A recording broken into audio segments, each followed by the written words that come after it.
দিনকে দিন সেহরি পার্টি হয়ে উঠছে ভোজন রসিকদের অন্যতম অনুষঙ্গ। দিনের ব্যস্ততা শেষে যানজটমুক্ত ঢাকায় পরিবার, বন্ধু, পরিজন নিয়ে অনেকেই বেরিয়ে পড়েন সেহরি করতে। শুধু পুরান ঢাকাতেই নয়, ধানমন্ডি, মোহাম্মদপুর সহ অন্যান্য এলাকাতেও রাতভর খোলা থাকে অনেক রেস্টুরেন্ট, যেখানে পছন্দের খাবার খেতে ভিড় জমান অনেকেই। সেহরি শেষে চা আড্ডাও জমে ওঠে উৎসবের আমেজে। বিস্তারিত হাসান ওয়ালির রিপোর্টে।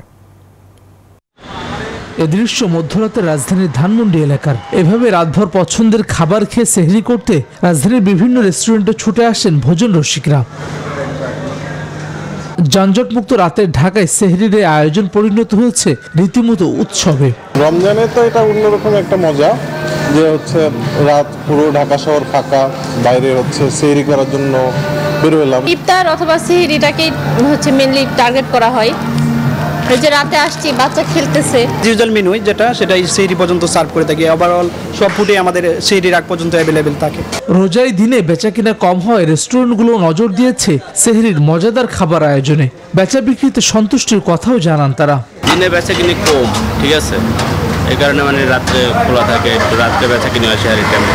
খাবারের টেস্টও ভালো। ওদের এখানে তেহেরি আর খিচুড়ি দুইটা আইটেম হয়, দুইটা আইটেমই আমরা ট্রাই করব। সেহরির সময় শেষ হওয়ার আগে চায়ের কাপে চুমুকে চলে আড্ডা। একটু রাত টাইপের হচ্ছিল, সবাই একটু স্বাচ্ছন্দ্য বোধ করে তারাবি নামাজ পড়ে বের হওয়াটা। বিনোদন যেভাবে হোক একভাবে আসছে। রাত 3টা পর্যন্ত টুকটাক মানুষ বিভিন্ন জায়গা থেকে আসেই, খায়, থাকে, চলে যায়, ভালো লাগে। পুরান ঢাকার রাতের খাবারের জমজমাট পরিবেশ ছড়িয়ে পড়ছে নতুন ঢাকার বিভিন্ন এলাকায়, যা নতুন মাত্রা পেয়েছে পবিত্র মাহে রমজানে। হাসান ওয়ালি, নিউজ 24, ঢাকা। নগদ পেমেন্টে পাচ্ছেন কোটি টাকার BMW, ঘন্টায় ঘন্টায় 100% ক্যাশব্যাক।